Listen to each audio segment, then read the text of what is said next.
Aloha everybody, was really good. Today is September 9th, 2019 and we got another RuneScape update for y'all. Today is a standard patch week, so without any further ado, let's jump right into the video. Let's go. Jagex is the illest. What you talking about, Willis?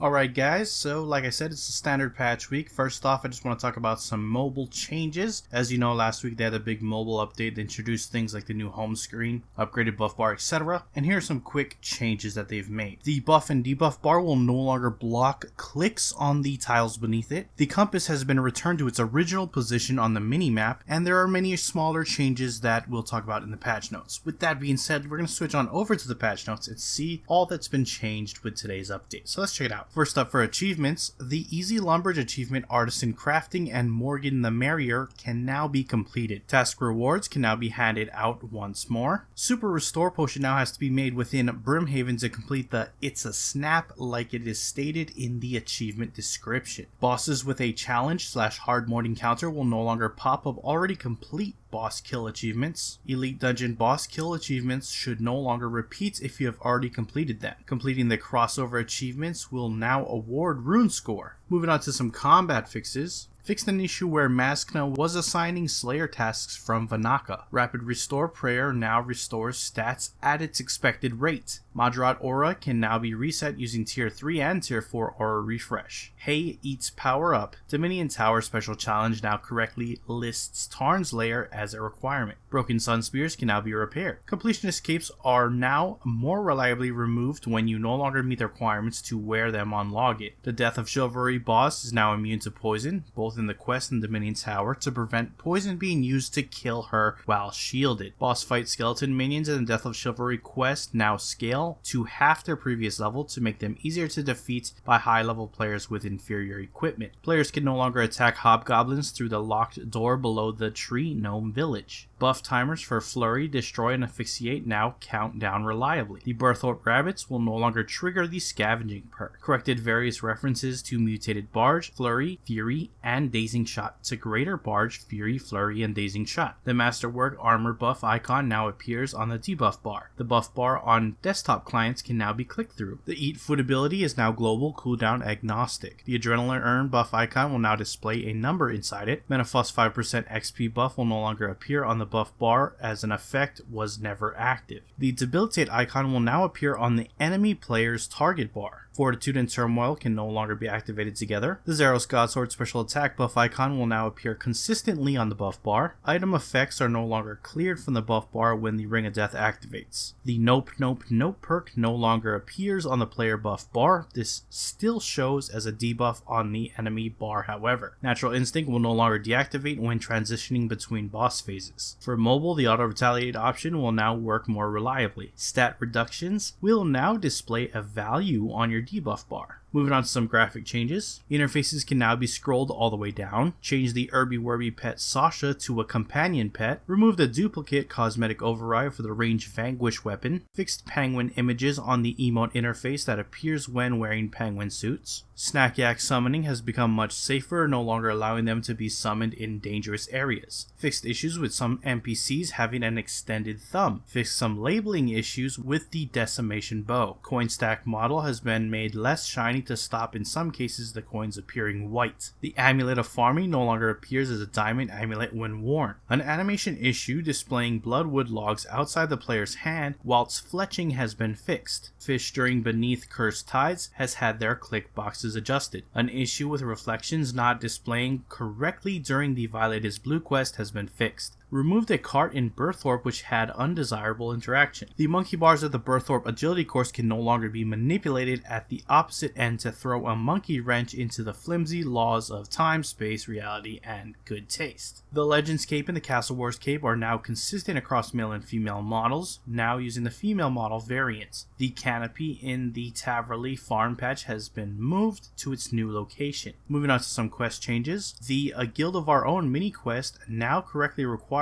partial completion of the feud for blackjacking. When you haven't started the Shallow Village quest, its quest journal now displays the correct information if you have banked the wampum belt. Legacy of Sirge's quest can no longer be accepted multiple times. Elemental Workshop 2 start point will no longer open the quest accept screen if the requirements are not met. The Miscellanea quest line and affected quests now gives the player a choice of which partner they wish to marry regardless of their in-game gender. The Locust City quest requirement has been updated so the message references locusts correctly. The Menafos City quest to retrieve copper now directs you to a site which has copper. The quest point reward display for the Elemental Workshop 4 quest has been corrected from 1 to 2. Fixed an issue where players could not steal enough flame fragments to complete Lost Her marbles after dying. Moving on to some other changes. The Wyco contact interface now displays a skull icon once again. Players can now close the chat while in free cam. The Anachronia Slayer log and spa bonuses now work correctly once more. Manifested knowledge can now spawn when firing pottery. Players are now able to purchase or rent the wealth evaluator again. Fixed an issue that was preventing Elaine from looking after the tree patch in Taverley. Attempting to add a lent pickaxe to the tool belt will no longer remove the current pickaxe from the tool belt. In Big Game Hunter, multi-spawn encounters will no longer spawn if the previous kill on a dinosaur was not successful. The anti-poison totem now prevents the user from becoming poisoned while in Pyramid Plunder. Weaving different divination energies will now go to the correct item category. Quick Chat XP for level 120 invention will no longer show 2.75 mil. Players can no longer work on members smithing objects in free-to-play worlds. The Dwarven Instinct Aura can now spawn chests while hunting butterflies barehanded. Fixed an issue where net traps and butterflies could not award strange rocks. The Max Cape can now be recolored in the wardrobe. Players will no longer receive a message about their Falador shield if they are not at the Falador farming patch. Players can no longer stand near the northeastern pillar to negate any damage received while fighting nightmares. Fixed an issue where wood spirits from the Juju woodcutting potion would occasionally refer to logs as thatched spars.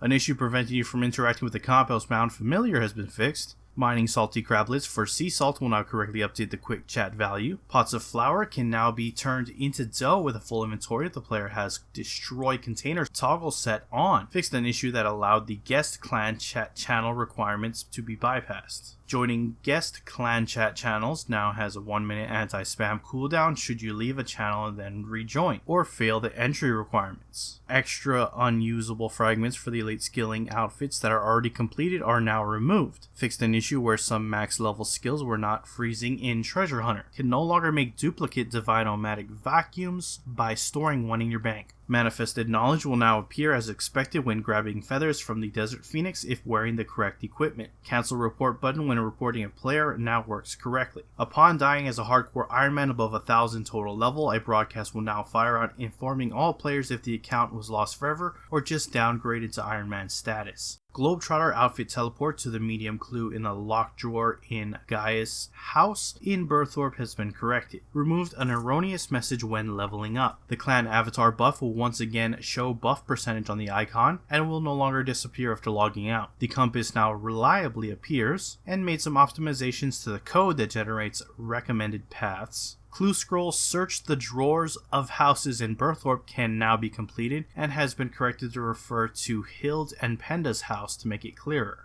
Added a one-time teleport of players who logged out in the upper level of moved Burthorpe buildings to the Burthorpe Lodestone. And finally corrected the color of the cosmetic appearance tooltip text when examining another player's overridden equipment. That is it for your patch notes. Links to everything discussed in this video will be down in the description below if you want to head over there and check them out for yourself. Go on and do so. With that, I'm going to wrap up the video. If you enjoyed it, hit that like button. If you're not subscribed and you want to stay up to date on all things RuneScape related, then hit that subscribe button. Mahalo for watching. I am out. Aloha.